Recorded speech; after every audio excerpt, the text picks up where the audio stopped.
Welcome,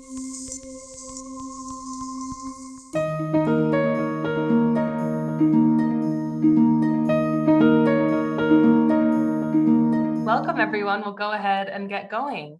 My name is Chelsea Parsons, and I'm a consultant with Guidehouse supporting the CDC One Lab initiative. I want to make a couple notes before we start the webinar. If you're having any technical issues at all throughout the presentation, you can email the One Lab inbox for support. That's onelab@cdc.gov. Again, that's onelab@cdc.gov. Members of our team will be monitoring it the whole time, so they'll help you if you have any issues. If you have any questions throughout the session, you'll see that in your bottom panel, there's a Q&A function. You can feel free to shoot a question there at any time throughout the presentation when a question arises. And we'll have a quick 15-minute Q&A session at the very end of the presentation, where we'll try to get through as many of those questions as we possibly can. But you'll have an opportunity to send us some later on if questions arise after the presentation, or if we don't happen to get to your question. You'll notice that in the chat, we posted a link to the live captions. If you're going to use those, please be sure that you keep this Zoom meeting open as well as the live captions. You'll have to have both open to get them to stay functioning.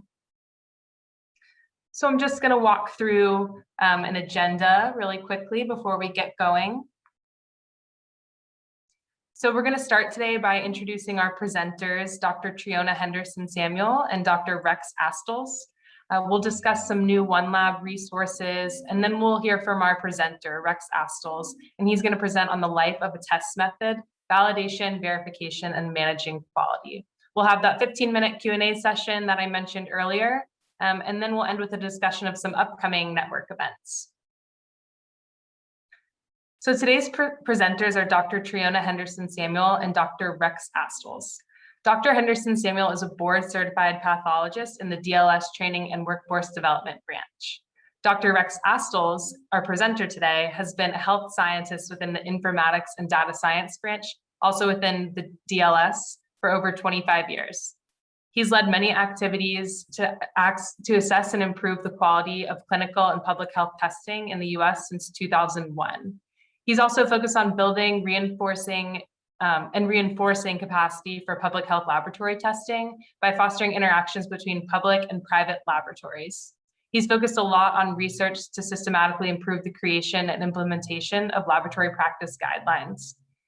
He's a past director of both AACC board and the board of the Academy of the AACC. And he's also been really active in the Clinical and Laboratory Standards Institute. He was the chair of the EP19, which is a gateway document for using CLSI evaluation protocols for establishment and verification of performance throughout the life of a measurement procedure. And you will all actually be able to get access to this document after the event today. Within the next week, we're going to post some really awesome resources that Dr. Astles has connected us with. He'll mention this document a few times today, and you'll get access to that later on. So I'm now going to pass it over to Dr. Triona Henderson Samuel from CDC's Division of Laboratory Systems.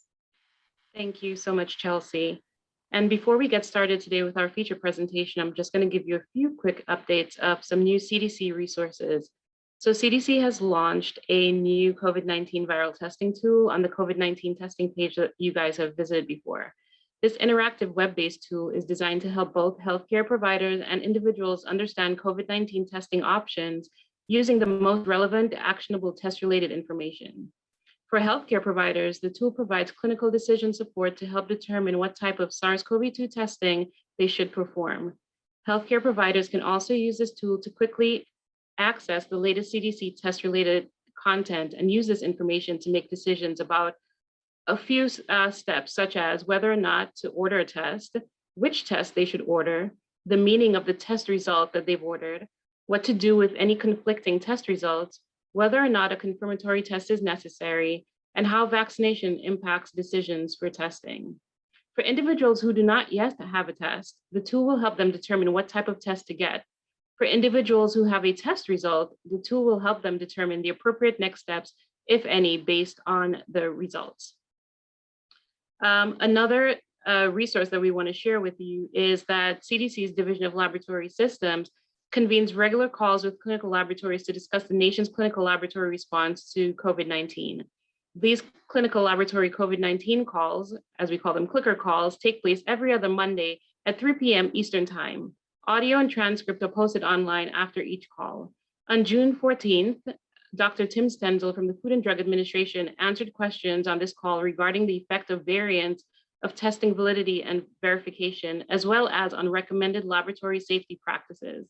The Q&A section was based largely on questions that emerged from the One Lab Network training needs assessment. So we hope this session was helpful for those members who attended and those who can now access the recording and the transcripts. Next slide, please.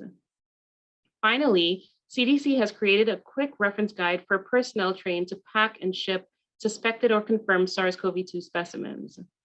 So some poll questions, and Chelsea's going to pull them up for us. It's just going to take a few minutes to ask you some questions to better understand where you're coming from and who you are. So the first question that should pop up on your screen is, where are you joining us from? So you can select one: Mid-Atlantic, Midwest, Northeast, Northwest, Southeast, Southwest, West, or you're coming from a non-US or international territory.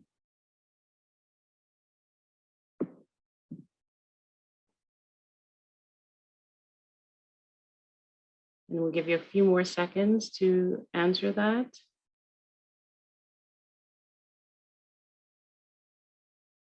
And so you should now be able to see the results on the slide. So about 37, almost 40% of you are coming from the Midwest. Smaller from the Mid-Atlantic, and about equal portions from the Southeast, Southwest, and West. Thank you so much. So your second question, do you have a role in example, developing content? So your options here are 3, it's yes, no, or you are unsure.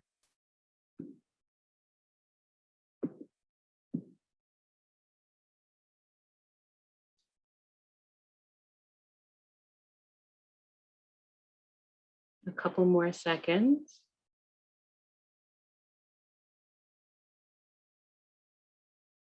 And perfect. What we were hoping for, that the majority of you do have a role or active role in training and education. Thank you so much. And your final question is, did you participate in the One Lab training needs assessment survey previously? So that would be yes, no, or not sure again.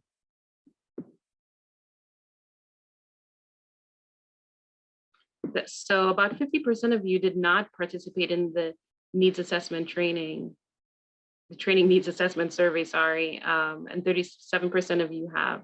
Thank you for taking the time to answer these questions. So finally, before we launch into Dr. Astel's presentation, I want to give you all just a little context as to why we decided to prioritize hosting a session on this specific topic. Next slide, please. So in this graphic, you'll note that 49% of the network members who completed the training needs assessment survey indicated needing guidance in validating or performing tests. An issue cited by one of our network members is that they are, and I quote, relying too heavily on manufacturer websites and do not have the time or capacity to validate their instructions. I'd like to highlight that today's topic is intended to provide context on the life of a test method and provide material that you may find useful to share with your learners. We hope to answer some tough questions that laboratory professionals have grappled with, such as, what if I modify a manufacturer's procedure? What if I want to use an unauthorized reagent or material? What if I want to use a non-waive test in a certificate of waiver setting? We intend to have a follow-up presentation in coming months addressing specifically how these concepts described today apply within the context of an emergency use authorization. We know this is another area requiring education and training support. Here to present today is Dr. Rex Astles. As a reminder, today's audio transcript and slides shared will be posted online afterwards, so you'll be able to follow the hyperlinks to the existing and the presented resources. Additionally, my team and I will be monitoring the Q&A section in case you have any questions throughout the presentation. I now hand the presentation over to Dr. Astles. Thank you. That was a wonderful introduction, and I'm humbled to find myself working at the CDC with such fine health scientists as yourself, Dr. Henderson Samuel. It has been a great, I'm not planning to end it soon, but I wanted to provide a little context. I've been asked to provide a presentation that provides a baseline of a concept about how the test life can be thought of, and the two main stages in that life, including establishment and implementation.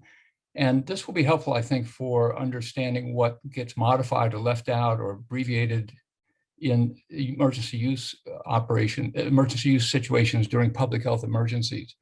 So my short talk today is going to talk about the life of a test method, validation, verification, and managing quality. Next slide, please. So let's start with a pop quiz, and I'm going to title that, What is it? So you have successfully implemented an assay that you recently purchased. You continue to perform quality control as required by the manufacturer and are performing all function checks. Is the ongoing process you're doing validation of acceptable, verification of adequate performance, or demonstration of ongoing acceptable quality? And we'll get back to this question at the end of the session and see if it's a little clearer. Dr. Henderson Samuel has described the need, and the purpose really of this talk, as I've said, is to describe the functions of the laboratory system writ large. That is the entire laboratory system. If you work in a clinical or public health lab, of course, you have a critically important part in the laboratory system, but there are other players that I'd like to talk about. So again, it will be, how does the laboratory system function normally when we're not in a public health emergency? The learning objectives are to describe the test method life model, for you to be able to differentiate test method validation and verification, and to list some of the instructional resources that I'll provide later. The outline really involves 5 different areas of the system, as I've mentioned. We'll talk about the complexity model and its implications for laboratory testing. We'll talk about the test method life paradigm, sort of the overarching idea that ties all this together, and some of the important terminology used by the FDA and CLIA. And finally, we'll talk about the importance of the instructions for use as a really critically important part of information that you need to know. So there are many players in the laboratory system. Manufacturers, of course, are focused on manufacturing in quality reagents that are stable and are proven to be stable throughout the expected life of the test in the hands of the kind of operators who will use it. And supporting them are the federal agencies in HHS, CDC, CMS, and FDA. And we'll talk a bit more about those 2 different stakeholders and players. There are accreditation organizations that the 2 biggest are the College of American Pathologists and the Joint Commission. And every year these are approved by CMS. They have deemed status as being more stringent than CLIA. So the requirements that CAP, for example, has are inclusive of everything that's in the CLIA regulations, but even more stringent. And also every year, CMS approves the exempt states. There are 2. Some of you may be in these. Washington State and New York State have requirements that are, again, more stringent than CLIA, and they do the inspections and take on that role of assuring that their labs are adhering to the essence of CLIA. Professional organizations play a critically important role all the time, especially so during public health emergencies. And these, of course, are things like the College of American Pathologists, the American Association for Clinical Chemistry, American Society that help to collect questions. They advocate for their members, of course, and they collect the questions their members have and are able to put their members in touch with experts, and they use social media increasingly. So it's an important part of a response to a very dynamic and evolving situation like public health emergencies. There are 2 standards organizations that I'd like to mention. CLSI, the Clinical and Laboratory Standards Institute, which was mentioned, I've been very active in, and they only have a couple of standards that they have written, but they do write many, many guidelines, each with many separate recommendations within them.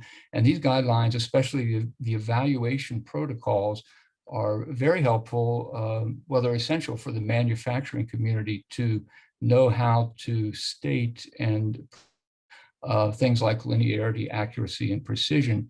And they're also important for laboratories then to know how to verify that they are able to reproduce the kinds of performance claims that manufacturers have made. And of course, clinical laboratories and public health laboratories are critically important. And I probably should have included public health agencies because increasingly, and especially during public health emergencies, labs need to know to whom they should report. And I know that can be very confusing. Next slide, I think it's not new to you. They review and may allow marketing three main types of assays that we'll talk about today. Pre-market submissions for waiver, for pre-market notifications, or pre-market approval. And waiver requires, as you probably know, specific studies that show that the waived assay, if it's granted waiver, is accurate and relatively simple and can be used by untrained workers, untrained laboratorians. And pre-market notification is basically hinges upon prior clearance of an assay and sort of showing comparability of this new assay to one that's already been cleared or approved. And the pre-market approval is the most rigorous process, and this is reserved for assays that have never been used clinically before. So as I said, FDA does grant waiver determinations, and that the number of test methods that have been granted waiver has really increased every year. And so there are many different analytes that one can find now that have a waived assay. And within each category, there are an increasing number of manufacturers that are individually granted waivers. So that's been a boon for certificate of waiver labs, and has allowed some labs to switch from accreditation or certificate of compliance to a waiver category. Finally, as you may have understood, the FDA does categorize tests into moderate or high complexity, and they use several criteria that essentially hinge upon the difficulty of interpreting the result or maintaining calibration and so forth. CMS is an important player because they do all the administrative work. They issue laboratory certificates like the one your lab has. They collect fees and conduct inspections and approve accreditation organizations on a yearly basis. CDC helps them do that. And they monitor laboratory performance of proficiency testing, or PT, and they approve PT programs on an annual basis. And they publish and update the clinical laboratory improvement amendments. You may know that the CDC, on the next slide, slide 8, has been involved in proposing changes to the proficiency testing regulations, and we're in the throes of finalizing those regulations with CMS. So the CDC Division of Laboratory System, where I work, does develop technical standards for CLIA, and to understand gaps in practices and where there are needs for changes, either mandatory changes through CLIA or voluntary changes. We monitor PT program performance, and we manage the CLIA Advisory Committee, CLIAC, which meets regularly. We develop and distribute technical information and educational materials, such as the Ready, Set, Test booklet that helps laboratories understand how they can be sure that they're offering the best, highest quality tests. And we try to strengthen partnerships with laboratory medicine stakeholders. The next slide speaks to the complexity model. And again, this has implications for laboratory testing. Excuse me. So the complexity model works like this. There's 3 levels, and the simplest level is certificate of waiver testing. can only do that kind of testing. They need only have a laboratory director. There are no other supervisory personnel that are named in CLIA that they need to have. And so they hire and maintain sort of untrained, unskilled laboratory staff, let's say, and they do not need to. They'll only be doing they'll only be doing waived tests, and so they have no need to. They are not required to perform verification of waived test methods. They don't need to do anything to show that the tests work, but they do have to follow everything in the procedure, the instructions for use or procedure manual that comes with the test must be followed exactly as it is, and that then is in effect their procedure manual. Laboratories that don't do wave testing, that can do non-wave testing. I said that wrong, because labs that wave testing can do wave testing. So a lab that is able to do moderate complexity testing can also do wave testing, and they must verify manufacturer's performance claims. And they have this additional technical consultant role that you don't find in a wave setting. They cannot perform high complexity testing. Labs that are qualified to perform complexity testing can perform all kinds of testing, all three types, and they have to have these additional roles of general supervisor and technical supervisor. Labs that perform high complexity testing is the only kind of lab that can perform laboratory developed tests. A wave lab or moderate complexity lab should not be doing lab developed tests. And if a lab modifies a commercial test method, it becomes de facto a high complexity test because it's not been reviewed by FDA. And so labs that have cannot do it really unless they are a high complexity test facility. In the next slide, number 10, I'd like to introduce the test method life paradigm. So there's really two stages. There's method establishment, which is shown on this slide, and there's method implementation. So establishment is a term that was in CLIA before EP19 grappled with and tried to structure this model. So we borrowed that term, so to speak. CLIA does not talk about feasibility and design and development. In fact, they don't talk about validation either. The CLIA regulations say that if a lab establishes a new test, they have to do certain things, and we'll get into that. But we know manufacturers are the ones who ordinarily do most of the establishment of new test methods, IVD manufacturers. And these are of this stage that are important for establishment. Let's see if we need anything else on that slide. Yeah, establishment is the determination of the clinical and analytical performance characteristics of a new or modified test method, encompassing all phases in the life of that test method, from feasibility through validation. That definition comes from EP19. And the key part of it that is important that I want to emphasize is that it mentions clinical performance. For whatever reason, the CLIA regulations did not speak to clinical performance, and I'll demonstrate that in a moment, but the CLIA regs do say that labs must establish performance for new assays. And so implementation, which is the next stage, includes all the phases of the life of a test method that happen after transfer of a validated test to an end user laboratory. So implementation is what happens after validation. The next slide, number 11, gets into, I just briefly wanted to share some definitions, more or less paraphrased from EP19. So feasibility assessment is the consideration of various issues that are relevant to the advisability of developing a new test method. Issues may include the potential market for the test, client expectations, and strategic plans for the institution. The design, which ordinarily happens about the same time as feasibility, includes considerations of whether the test method would be better than existing procedures and whether it would meet a clinical need that's not currently met.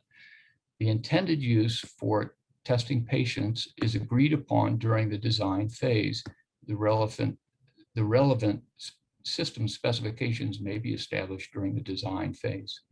And then dramatic improvement in hardware, software, reagents, and other system design elements to optimize performance and meet specifications.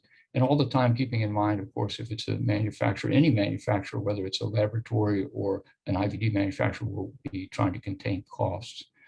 Clinical validation is the process through which one shows that test results are clinically meaningful, i.e. finding whether the test method can detect or predict the disorder or condition of interest in targeted patient groups. So clinical validation requires quite a bit more work than just showing that a test can work analytically. It involves, of course, identifying and being sure you've correctly identified patients that have a disease versus those that don't, finding patients that are relatively asymptomatic yet have the disease, and so forth. And so doing clinical I mean clinical testing is onerous, expensive, and time consuming, and that's we all know that. The next slide is the first of 4 quick slides that I wanted to share that emphasize certain terms. And all of these terms are in EP 19. And again, we'll have a link to that at the end of this presentation. Intended use is that usage by the end user laboratory as specified by the test method manufacturer. That usage that has been specified by the manufacturer as originally designed and described in its instructions for use. It includes definitions of the measure and, that is, the analyte and the specimen matrix. So, for example, sodium in whole blood versus sodium in plasma. The target condition is included in intended use, and the clinical use, including whether it is for screening, diagnosis, or monitoring. All those concepts are part of intended use. The next term is target population, which is really very akin to intended use. That's the specific population for which the test method was validated, possibly including patient age, sex, and the occurrence of other medical conditions. The next term is that's important for validation is detection capability. And I wanted to mention this because often the term sensitivity is used to mean detection capability. And sensitivity is probably more appropriately reserved for clinical testing, where you're talking about sensitivity to detect a disease condition, as opposed to analytical sensitivity, which is whether or not you can detect very low concentrations. So better terms that are used by CLSI EP documents are limit of detection. So that term sensitivity can be confusing. The final concept I just wanted to introduce is performance claims. These are the analytical and clinical characteristics of the test method as validated and stated by the manufacturer in the instructions for use or the product insert. Excuse me again. So let's go on and talk now about what CLIA says regarding establishment of performance of a test method. As I mentioned, CLIA regulations omit any clinical proof, any proof that the test method is clinically accurate. They do require for labs that are establishing their test, which is essentially a lab developed test, that the lab demonstrates accuracy, precision, analytical sensitivity, which is the same as detection capability, analytical specificity, the ability not to be influenced by interfering substances, as opposed to clinical specificity, which is identifying patients that don't have the disease. They also require that the lab establish the reportable range and reference interval and any other required performance characteristics. But again, there's no specific requirement in CLIA for clinical validation. Perhaps if there had been, then this interest by FDA to somehow regulate laboratory developed tests might not have occurred, but there is a gap in what CLIA currently requires and what FDA would like, and we would all like for laboratories to be aware of and to do. Slide 17 talks now about the second stage, implementation. And after the test validated by either the laboratory that's establishing performance or the IVD manufacturer, it's transferred, perhaps physically, at least functionally, it's transferred to the end user laboratory. And there are, as you see, 5 different phases under implementation. So let's talk about those in the next slide. Preliminary evaluation is an optional initial determination of a new test method's suitability, designed to quickly identify major flaws in the performance that would make it unsuited for meeting the end user's needs. So sometimes laboratories might get a test kit, either free or buy it from a potential vendor and try it out and see if it's simple enough to use and whether it perhaps gives results that are consistent with the assay that the lab has been using. They might get a larger platform and do some testing to try out precision. Maybe precision would be the most critically, if it's not able to be precise, then the lab may say we're going to pass on that test.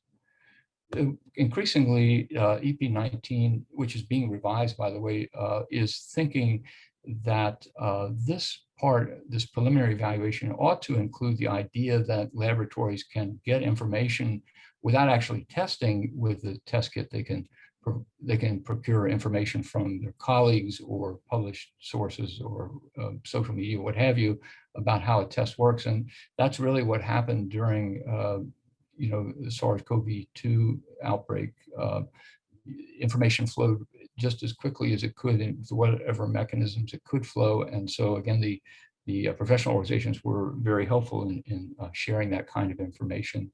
And that would be the kind of information that we mean here by preliminary evaluation. So verification is critically important. And again, it's different than validation. Validation is what's done to show it's clinically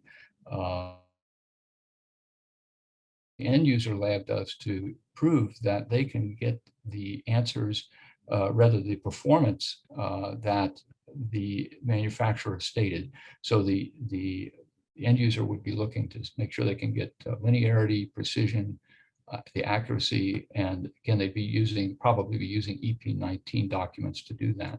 Launch is, of course, the first day the test goes live, and CLSI doesn't have documents really about this, and CLIA doesn't speak to it much either. But of course, on launch, you want to be sure that your informatics capability is able to transcribe the results into the electronic health record, and the clinicians know this test is coming and so forth. So after launch, then it's method maintenance, and by that we mean the method is being maintained at a high level of quality throughout the life of the method for however many months or years that method is used. And finally, methods retire, there are requirements for the laboratory to maintain records of both the logs and so forth of the method itself. And I don't have the number of years at hand here, but that's all in CLIA. The next slide, number 19, speaks to what CLIA requires as applicable to implementation. We've already talked about what CLIA requires for establishment. Now let's see what they say about implementation. The onus is really on the manufacturer, whether it's an IVD manufacturer, as is usually the case, or a lab, to consider the risk of analytical failure and calibration drift, and to determine the QC checks and their frequencies.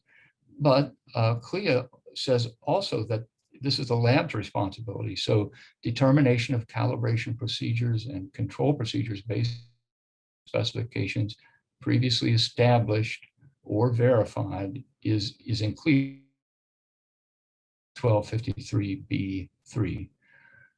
CLIA also requires appropriate control procedures in a separate section, and there it speaks to monitoring the accuracy and precision of the complete analytic process, establishing the number, type, and frequency of QC testing. So we ordinarily think about QC as being, testing liquid controls twice a day, or once a day at 2 levels. But there are other kinds of QC that ought to be considered, especially for more complicated, highly manual assays for which the lab might determine there are many other things that can go wrong, and they should be testing for those. Detecting immediate errors is of course critically important due to system failure, adverse environmental conditions, or operator performance.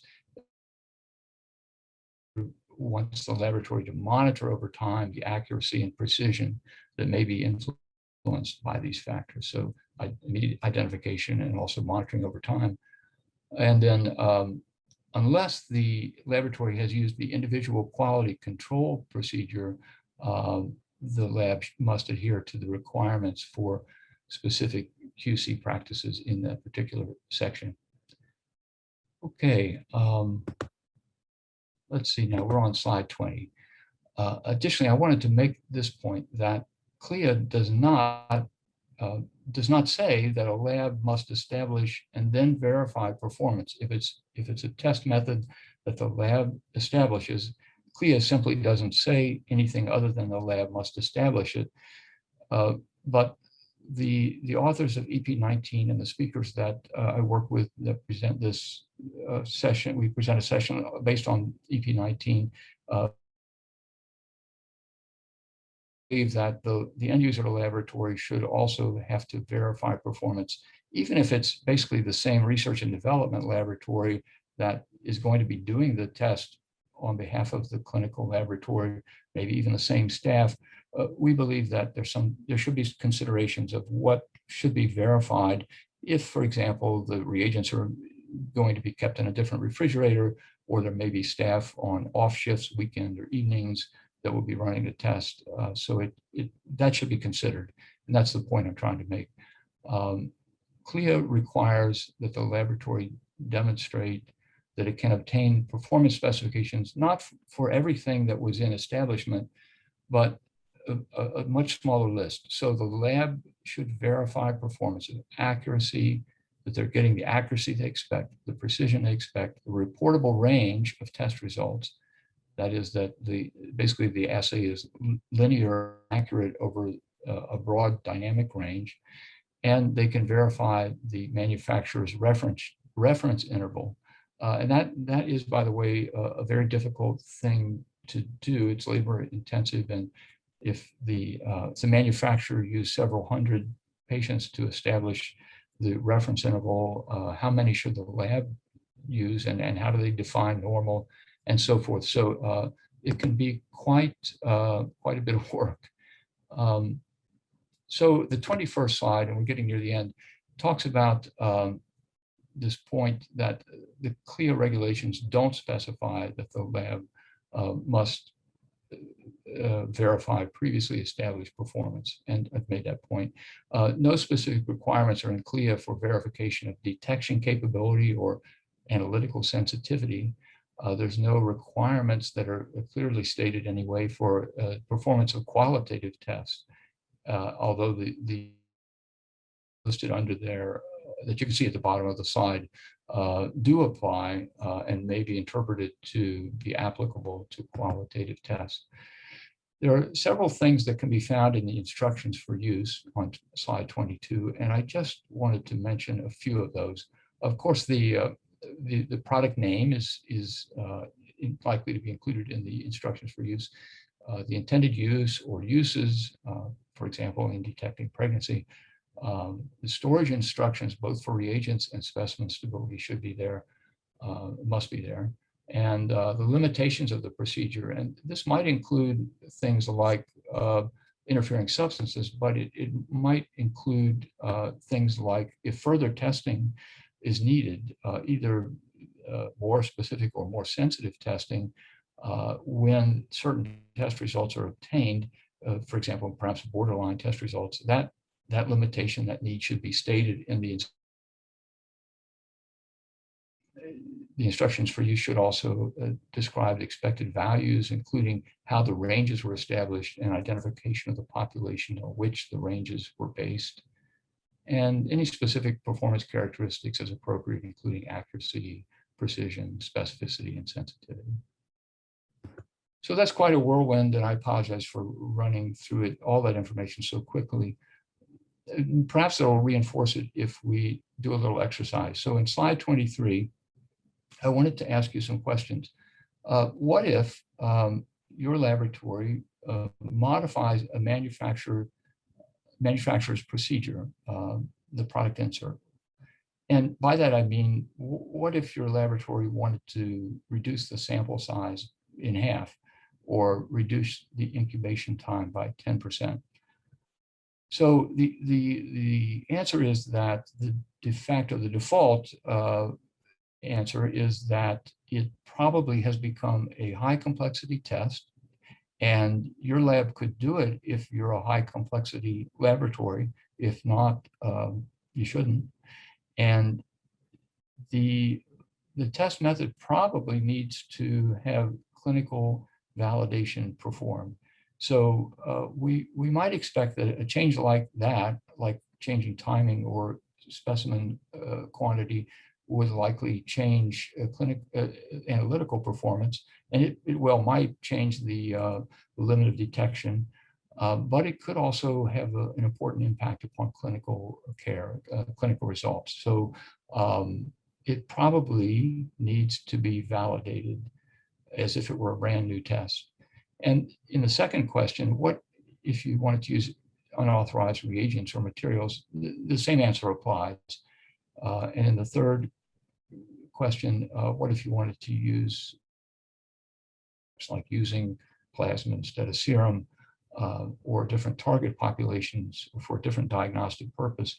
Those really would probably require clinical validation studies, as if it were a brand new lab developed test. The fourth question I had is, what if you wanted to disregard the instructions in the product insert, including, for example, required quality control or training? If you did that, I'm not sure, it really is forbidden, I guess is the answer. If you were to make modifications like that, I'm not sure how you shouldn't be using it off-label. You would be using it against the manufacturer's instructions. And I'm not sure that in that case, you could even treat it as a lab developed test and sort of clinically validate that it didn't harm anything if you didn't require the training. Finally, what if you wanted to use a non-waived test in a certificate of waiver setting? That's really, you can't do it. There's no way. If you modified it, you'd have to be a waived lab. I'm sorry, you'd have to be a high complexity lab, which you're not. You're a certificate of waiver lab. So let's go through this last question again. What is it? The answer is, if you're continuing to perform quality control and operating as you should be and doing everything correctly, then you're demonstrating ongoing acceptable quality. Validation is what happens before the end user laboratory gets the assay. Verification is what they do to show that they can get the results that the manufacturer has, the performance rather, that the manufacturer has claimed.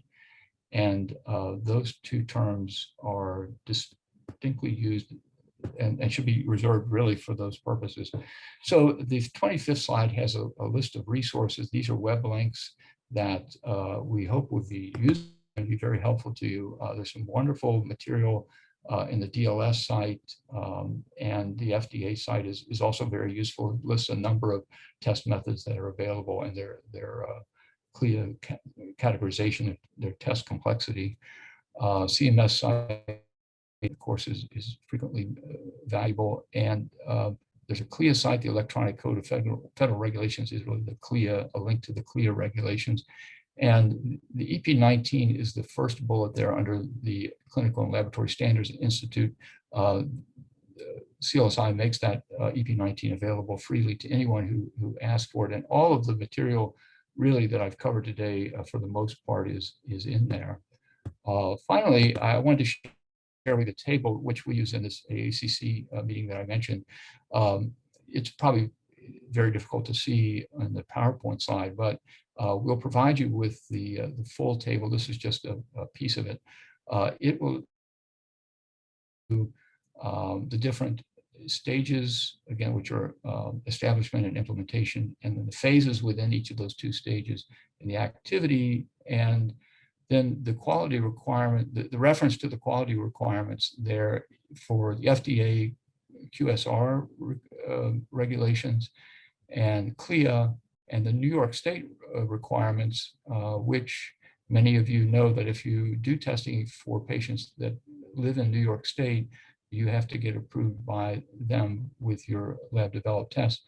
And finally, ISO requirements. And so the final far right column is simply a listing of the different CLSI documents that can be useful to meet those quality requirements. And so that concludes my talk. I'm hoping that Dr. Henderson Samuel, you and Ms. Gatewood will be able to join me on camera for a Q&A session. Thank you. Dr. Astles, for that lovely presentation. Hey everyone, my name is Johansson. I'm going to be facilitating today's Q&A. We're going to spend the next 5 minutes or so answering some of your questions that you've been dropping in the Q&A. Thanks in advance for doing that. And if you haven't already, please go ahead and put your questions in the Q&A. If we don't answer your question by the end of today's meeting, or if you have more questions after today's meeting, please email onelab@cdc.gov. And I'll start with our first question for you, Dr. Astles. Does this same model work when we're talking about emergency use authorized laboratory tests? Yes, it really should work, because all the things, all the important functions that need to be covered and need to be considered are laid out in this model. The great variances in the way the players, FDA, CMS, and CDC, have operated during the current public health emergency. So I think I think it's helpful to know what the baseline is and what the requirements are. And so the instructions for use might not look the same as they ordinarily do. And we can talk about that in a later session. But anyway, I hope this helps and will be helpful context and useful for thinking about emergency use authorizations. Thank you. Great, thank you. Our next question might be a little specific, but I can see if you can answer, Dr. Astles. Can I validate outdated swabs for clinical use? Can you? Yeah, and so I assume that they're talking about COVID-19 swabs that are outdated. So one of the things that's happened during the public health emergency is that FDA, in the need to transmit data, information, and guidance quickly, has allowed laboratories to do that they might not ordinarily have permitted, and they have endorsed and allowed what they call bridging studies. So I think it's possible to verify performance for the swabs.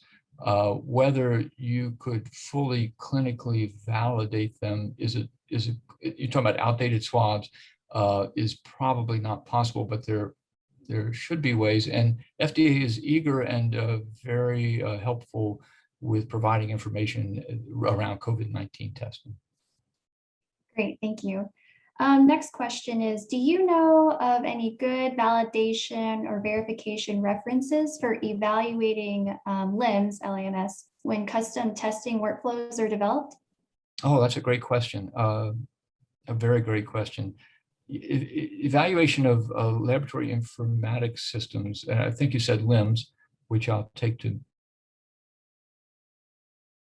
is difficult because there's so many things to make sure you are doing. You want to make sure the clinician is able to not only get the answer, but can see it and can understand it and not misinterpret it. So sometimes, particularly when free text is involved, lab information systems can be problematic, in part because there's not enough space sometimes in the window, so to speak, of information that can be allowed in the electronic health record. So I don't have a good sense of that, but I can say the best, most cautious thing to do would be to include clinicians' advice in how to verify that they're getting the results. Great, thank you. Next question for you is what should our laboratory do if we're operating outside the recommended range listed for the test system? Well, without knowing more, it's hard to know, but let's assume that they're not so far outside that it would presumably would impact results. I think the best advice I can give there is to probably talk to the manufacturer and see what their advice is. So if it's a test method that involves, let's say, discs, what am I trying to say? Impregnated discs that are impregnated with some reagent, and if they get moist and are moist for a long time, perhaps they deteriorate faster than ordinarily. And so the manufacturer might have some recommendations for that. And moreover, we mentioned the individualized quality control procedure. So a lab in that situation might want to determine what is likely to go wrong, figure out a way to quality control that. And that might involve running a control that's sort of borderline positive, that might become negative if the reagents deteriorate. So I guess my advice is to talk to the manufacturer and figure out if there's something that can be done in the way of an IQCP. Okay, great, thank you. Next question is, why would my lab need to verify performance of a lab developed test that we created and already validated? That's a really good question, and it does seem to be onerous, perhaps. I would say this, that if a lab has developed and established a performance for an LDT, they at least should consider what things might go wrong or need to be verified with a benchtop analyzer, and then they moved that benchtop analyzer into the production setting where the clinical lab is. They need to verify that it still worked after they moved it. Or if they, as I've said, if they have different staff that are doing the testing, again, the people that have been using that assay 40 hours a week for the last 6 months, are likely to get exactly the results that they would expect, the very best results. And I just think it's prudent for the laboratory to consider at least what performance characteristics, not clinical validation, but verification of analytical performance might have changed after they have transferred it into production. Over. Great, thank you. Do quality control materials have to be registered with the FDA for use with an FDA 510(k) cleared test? And is this the same for QC for CLIA waived tests? Do they have to be registered? With the FDA, yeah. Yeah, so I'm not certain of the question, but if the lab has created their own QC materials, do they have to register? And I think the answer is no. If the laboratory, if we're talking about a test, an IVD manufactured test method that has been cleared or approved, and it either has quality control material or it doesn't, if the lab has bought that test method and is using it, they, to my knowledge, don't have to register anything with the FDA because the FDA doesn't really control what labs are doing as of yet. It's on the lab. CLIA, these things that I've talked about, that can quality control be considered and that it be used when there are things that need to be addressed. Okay. Is linearity testing possible for evaluating performance of waived testing methods or a waived test method? That's a really good question. So No, well, first off, wave test methods, you can't verify anything. You're not supposed to verify anything. You don't need to. If you wanted to, you in theory could. But the thing about wave test methods is they're often qualitative. They're often yes, no, positive, negative, present or not present. They're not all that way. Many of them are quantitative, but the ones that are qualitative, you really can't do anything as far as linearity, of course. For those that are quantitative, where you get a number and you could compare the number you get to some dilution of you could do it, but CLIA doesn't require that you do anything to look at linearity for waved. You don't have to verify anything. Great, thank you. We have time for just one more question. So what would be the best approach to harmonizing reference ranges across a health system? Oh gosh.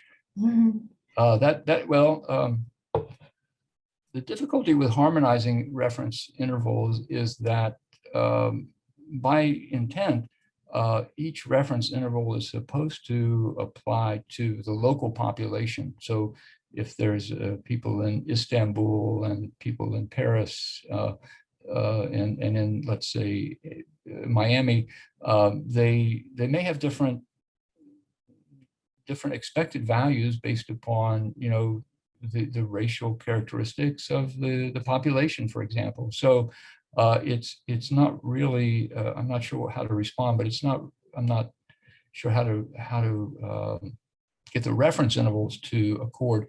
Now, if you're talking about making sure that the results are similar, the best method is to use programs like the CDC's HOST program and their Cromlin program with standardization of cholesterol testing, in which commutable samples are sent to laboratories and manufacturers, and they test them and tune their calibration curves to get the results that CDC's reference methods say are correct. So that is the best way to get harmonization internationally. Great. Thanks again, Dr. Astles, for the presentation, and thanks to everyone who put their questions in the chat. I'm sorry we weren't able to get to all of them, but if you have more questions after today's meeting, please email onelab@cdc. I'm going to now quickly turn it over back to Dr. Henderson Samuel for just closing remarks. Thanks again. Thank you, Joe Hansen, and thank you, Dr. Astles. And yes, we see a lot of really great questions coming up in the chat at the end, so please, if you would like them answered, please send them to onelab@cdc.gov. The next network meeting will take place on July 16th at 1 p.m. Eastern Standard Time. Additional information and Zoom link for that meeting will be coming to you tomorrow via email. During this event, Dr. Dauphin, the acting CSAILS director, will highlight lessons learned from her CDC deployments during times of public health crises. She will share with us her take, what it takes, to lead during a historical global pandemic when all eyes are focused on the critical and time-sensitive work of our nation's clinical public health laboratories. As a reminder, all of these slides will be posted at www.cdc.gov/onelab within the next 2 weeks. You'll notice when this web will open up on your browser. We will use the results of this survey to further improve future OneLab network events. This survey is voluntary and anonymous. We're looking forward to our continued collaboration and being able to assist you in all your training needs. Thank you and have a great rest of your day.